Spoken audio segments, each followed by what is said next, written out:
नमस्कार, स्वागत है आप सभी का। आप देख रहे हैं भारत 24। मैं हूं आपके साथ पूजा यादव और लगातार महा कवरेज जारी है। आज दिन है मतगणना का, यानी जनता के फैसले का। जनता ने जो फैसला किया आज वो सबके सामने होगा। ईवीएम खुलेगी, बैलेट पेपर खुलेंगे और तस्वीर धीरे धीरे कर साफ होगी।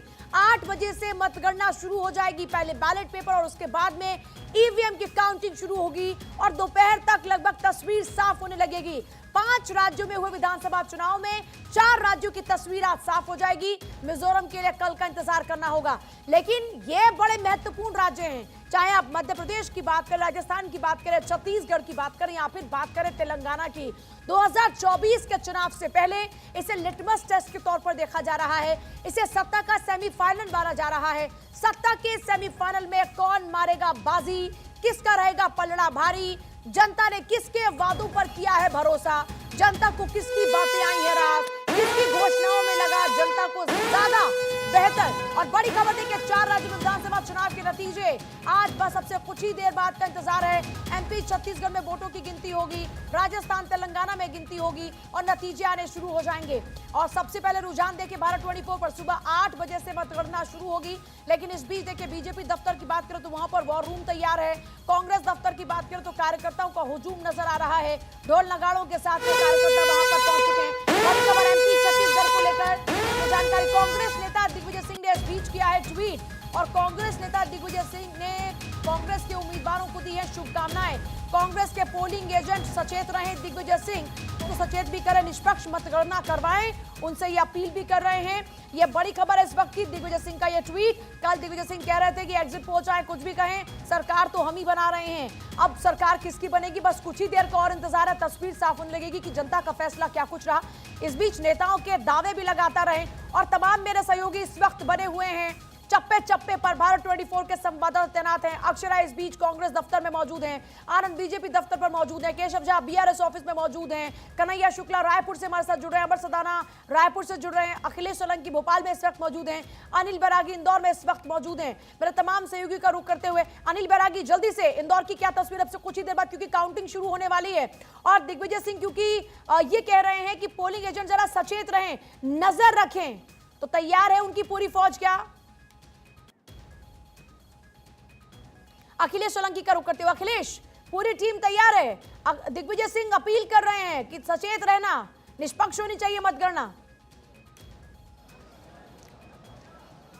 बिल्कुल, और देखिए केवल दिग्विजय सिंह नहीं, पूरी कांग्रेस पार्टी सचेत है। जिस तरह से एग्जिट पोल आया और उसको जिस तरह से खारिज किया कांग्रेस ने, कांग्रेस को अंदेशा ये है कि अधिकारियों पे दबाव बनाने की बात हो या वोटिंग को प्रभावित करने की बात हो, ये बीजेपी कर सकते हैं। दिग्विजय सिंह इसीलिए सचेत कर रहे हैं। और जिस तरह से मैं कह रहा था कि पीछे लंबी लंबी जो लाइनें हैं वो आप देख सकते हैं और ये तस्वीरें इस वक्त जो पोलिंग 33 सीट से ऊपर आ रही है, आसपास रहते हैं तब ये घटना तो पहले भी ले गए थे लोग। नहीं, पिछली बार हमारे पास सिंधिया जी थे, अब नहीं।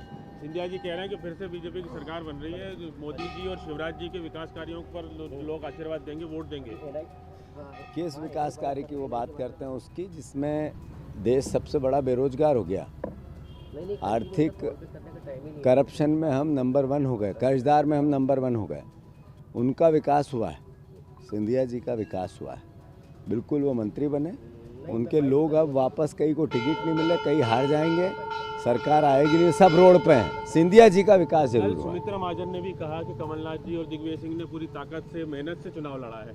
तो सही बोली हो, सही बोली, बहुत अनुभवी लीडर है हमारे। और सीधे अखिलेश का रुख करते हैं। अखिलेश, बात पूरी कीजिएगा। शुरुआती रुझानों के बाद आगे पीछे हो सकता है और हम ये भी देख रहे हैं कि पोस्टल बैलेट जो है उसमें हो सकता है कि विपक्ष को लीड मिले, क्योंकि ऐसी हमारे पास खबरें हैं कि सर्विस वोटर जो है वो कहीं ना कहीं ओपीएस पर वोट करता नजर आ सकता है। तो उस मोमेंटम से भी हमें आगे निकलना होगा। और जिस तरह से आप तस्वीर देख रहे हैं, हम कोशिश करेंगे कि विश्वास सारंग के पास पहुंचने की कोशिश करें। वो पहुंचे इस वक्त, ये तस्वीरें हैं और ये आप देख सकते हैं विश्वास सारंग पहुंचे हैं, जो कि खुद कैंडिडेट हैं यहाँ पर और लगातार जीत को लेकर वो आश्वस्त हैं। लेकिन मैं आ रही हूँ आपके पास में, लेकिन इस भी जरा तस्वीरें दिखाएं, दिल्ली की तस्वीरें, जहां पर इस वक्त आप देखिए। चलिए विश्वास सारंग से बातचीत की कोशिश कीजिएगा अखिलेश एक बार।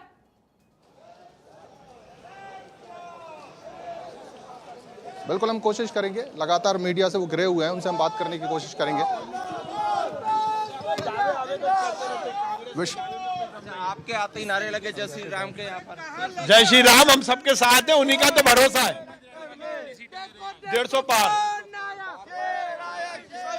तो जय श्री राम का नारा बुलंद कर रहे हैं विश्वास सारंग और कह रहे हैं उनको उम्मीद है 150 पार की। तो एक तरह से जैसे हम कह रहे हैं कि जो एग्जिट पोल आया उसके बाद भाजपा के जो नेता हैं उनका कॉन्फिडेंस हाई है और वो कह रहे हैं जय श्री राम का नारा, और जो और भी पोलिंग एजेंट्स हैं उनका भी हम रुख करेंगे, उनमें भी जोश हाई है। सवेरे से 5:30 बजे से पहुंचे हैं, क्या कहेंगे आप? आज काउंटिंग हो रही है, आप अंदर जाने की कोशिश नहीं कर रहे, जाना ही पड़ेगा। भारतीय जनता पार्टी, उम्मीद क्या है? मध्य प्रदेश में फिर से भारतीय जनता पार्टी की सरकार बन रही है, हुजूर में फिर कमल खिल रहा है। आप हुजूर विधानसभा शर्मा जी 75,000 मतों से विजय होंगे, ये हमारा। आप क्या कहेंगे? जिस तरह मैं अखिलेश आपके पास वापस लौटती हूँ। जीतू पटवारी फिलहाल मंदिर में पहुंच गए, पूजा अर्चना करते हुए नजर आ रहे हैं। इससे पहले वसुंधरा राजे की तस्वीर आपने देखी थी जहां वो दर्शन पूजन करती नजर आई थी। अभी जीतू पटवारी को आप देख रहे हैं और वो भी पूजा अर्चना करते हुए नजर आ रहे हैं। इस बीच एक तस्वीर यह भी है कि दिल्ली में जो कांग्रेस दफ्तर है वहां पर आतिशबाजियां, ढोल नगाड़े अभी नजर आ रहे हैं। मतलब मतगणना शुरू भी नहीं हुई कि कांग्रेस कार्यकर्ताओं का जो कॉन्फिडेंस है वो इतना हाई है कि ढोल नगाड़ों के साथ आतिशबाजियां हो रही है। तस्वीरें देखिए, ये कांग्रेस दफ्तर की तस्वीरें हैं जहां पर अभी सूरज की किरण नहीं निकली, उससे पहले आतिशबाजी शुरू हो चुकी है। यहां पर आतिशबाजी शुरू हो चुकी है। अक्षय वहां पर इस वक्त मौजूद हैं। अक्षय, कार्यकर्ताओं को जोश कुछ ज्यादा ही हाई है। बिल्कुल हावी है और जिस तरह से जोश दिखाई दे रहा है, सभी कांग्रेस कार्यकर्ता ये मानते हैं कि उनकी ही जीत होगी। और आप देख सकते हैं कि ढोल नगाड़ों के साथ वो यहाँ पर पहुँचे हैं और अभी से उन्होंने जश्न मनाना शुरू कर दिया है। जबकि अभी अगर देखा जाए तो मतगणना शुरू भी नहीं हुई है। कुछ देर पहले आतिशबाजी भी यहाँ पर कांग्रेस कार्यकर्ताओं ने की और साफ तौर पर कह सकते हैं कि कांग्रेस कार्यकर्ताओं में जोश आई है। सभी का मानना है कि जो 4 राज्यों में विधानसभा चुनाव हुए हैं उसमें मतगणना जो होगी और उसमें जीत मिलेंगी वो कांग्रेस को मिलेगी। अब साफ तौर पर है कि तस्वीरें यहाँ पर दिखने लगी हैं।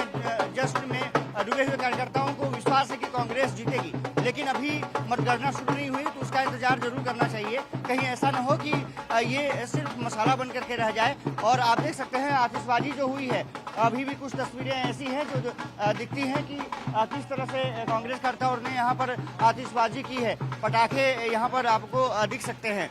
तो साफ तौर पर है कि पटाखे फोड़े जाने लगे हैं, जिस तरह से ढोल नगाड़े बजने लगे हैं। उम्मीदें कांग्रेस कार्यकर्ताओं को जारी है। क्या कहेंगे, जीत रही कांग्रेस? जीत रही कांग्रेस? कांग्रेस जीत रही है। 500 स्टेट में हमारा पेपर बहुत बढ़िया हुआ है। हाँ। अब रिजल्ट आते ही लंका दहन हो जाएगा और 2024 में रावण दहन कर देंगे। देखो तो साफ तौर पर है कि जिस तरह से कांग्रेस कार्यकर्ताओं में जोश का माहौल है, पूजा कह सकते हैं कि जोश तो हाई है, लेकिन ये परिणामों में जब तब्दील होगा और उसके बाद तस्वीरें किस तरह की आएंगी ये जरूर देखना दिलचस्प होगा। पूजा, जाहिर तौर पर इसीलिए कहा जाता है कि खाना भी हमेशा ठंडा करके खाना चाहिए। लेकिन चलिए ठीक है, कार्यकर्ताओं का जोश हाई है। और रमनीश वत्स और राहुल तलान लगातार बने हैं। राहुल तलान, कांग्रेस के कार्यकर्ता कह रहे हैं कि जीत तो पक्की है और एक नहीं बल्कि 5-5 राज्यों में हमारी जीत पक्की है। पेपर हो चुका है, नतीजों की बारी और नतीजों में हम पास नहीं बल्कि हम टॉप कर रहे हैं। देखिए, मुझे ऐसा नहीं लगता है कि ऐसा कुछ होने वाला है। और कम से कम जैसे आपने बोला कि खाने को ठंडा करके खाना चाहिए, इतनी जल्दी ढोल नगाड़ों की ज़रूरत नहीं है। बहुत क्लोज फाइट है। देखिए, छत्तीसगढ़ में जहाँ बीजेपी बिल्कुल एकदम ऐसा लग रहा था कि फाइट से बाहर है, वहाँ बीजेपी ने लड़ाई में दिख रही है बीजेपी। और 40 जो भी एग्जिट पोल थे 40 तक बीजेपी को दिखा रहे हैं। अगर 40 बीजेपी आती है तो मुझे लग रहा है कि छत्तीसगढ़ में बीजेपी सरकार बना लेगी। मध्य प्रदेश में भी बहुत क्लोज फाइट है दोनों पार्टी में, और राजस्थान में मुझे लगता है कि बीजेपी एक तरफा सरकार बना लेगी।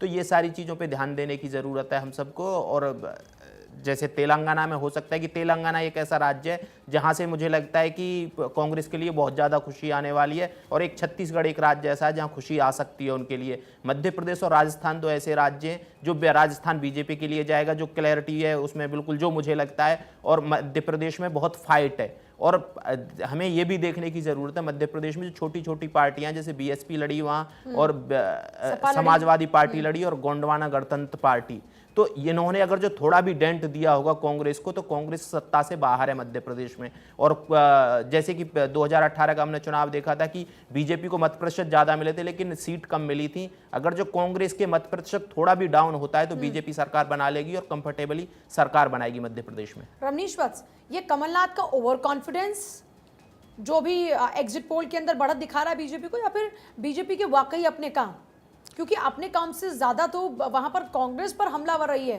बीजेपी। देखिए पूजा जी, जो आपने कहा कि बीजेपी का काम, ये बिल्कुल सच है कि बीजेपी का काम और बीजेपी के जो विकास के जो कार्य रहे हैं जनता के प्रति और जनता के लिए, मुझे लगता है उसी का परिणाम के रूप में एग्जिट पोल के रूप में हमने देखा। और आज जो परिणाम आने वाले हैं वो भी आपको देखेंगे कि एंटी इनकम्बेंसी बिल्कुल भी नहीं, क्योंकि एंटी इनकम्बेंसी देखी जाती है जब विकास के कार्य नहीं होते हैं, जब जनता बिल्कुल सरकार से बिल्कुल कहें तो लाचार सी हो जाती है। लेकिन आप यहाँ पे देखिए कि जो भी से मजबूत करने के लिए कोई भी ऐसा राज्य नहीं है जो हमारे बराबर किसानों को प्रमोट किया हो, उनके कर्जा माफ किया हो, उनके उत्पादन के इतना दाम दिया हो। हम कह सकते हैं कि छत्तीसगढ़ के किसान खुशहाल और बाकी प्रदेश के किसान बेहाल। माननीय प्रधानमंत्री नरेंद्र मोदी जी किसानों की केवल बात करते हैं, वो किसानों के आय दूना करने की बात करते हैं, लेकिन लोग अपना हक और अधिकार मांगने जाते हैं तो उनको लाठी और डंडे से पिटाई की जाती है, उनको अलगाववादी कहा जाता है, उनको आतंकवादी कहा जाता है, उनको नक्सली कहा जाता है, ना जाने किन किन शब्दों से उनको नवाजा जाता है। तो ऐसे में पूरा देश छत्तीसगढ़ की तरफ देखता है और छत्तीसगढ़ का अनुसरण कर रहा है। ये हमारे लिए पॉजिटिव साइनिंग है। इस सभाओं में बीकानेर की जनता का अपार समर्थन मिला, स्नेह मिला, उसके आधार पर मैं दावे के साथ कह सकता हूँ कि मुझे बीकानेर की जनता का समर्थन मिलेगा और मैं उनके समर्थन से विधानसभा में प्रवेश करूँगा। राजस्थान में क्या लग रहा है आपको? राजस्थान में जो राजस्थान के मुख्यमंत्री जी अशोक जी गहलोत की जो योजनाएं थी, जिसमें मुख्यमंत्री चिरंजीवी योजना, 100 यूनिट बिजली फ्री, 2000 यूनिट कुएं वालों को बिजली फ्री, 25,000 लीटर पानी निःशुल्क और घर बैठे 1 करोड़ लोगों को 1,000 रुपये महीना पेंशन और 15% प्रतिवर्ष वृद्धि, OPS ओल्ड पेंशन स्कीम, ऐसी अनेक योजनाएं जो थी जो लोगों को लाभ देने वाली थी। तो इस बार कितने नए रिकॉर्ड बनने वाले हैं, कितने पुराने रिकॉर्ड टूटने वाले हैं, जनता का फैसला क्या है, जनता ने किन मुद्दों पर मतदान किया, जनता को किसकी बातें भाई, जनता ने किस पर किया एतबार, अब से कुछ ही देर बाद ये तस्वीर होने लगेगी साफ। लगातार मतगणना पर महा कवरेज भारत 24 पर जारी है। तमाम मेहमान, तमाम मेरे सहयोगी चप्पे चप्पे पर इस वक्त मौजूद हैं, तमाम मेहमान स्टूडियो में मौजूद हैं, अलग अलग जगहों से हमारे साथ में जुड़ेंगे, जिनके साथ में करेंगे हर पहलू पर चर्चा। फिलहाल रुकना होगा बहुत ही छोटे से ब्रेक के लिए। ब्रेक के उस पार काउंटिंग डे की मेगा कवरेज लगातार जारी।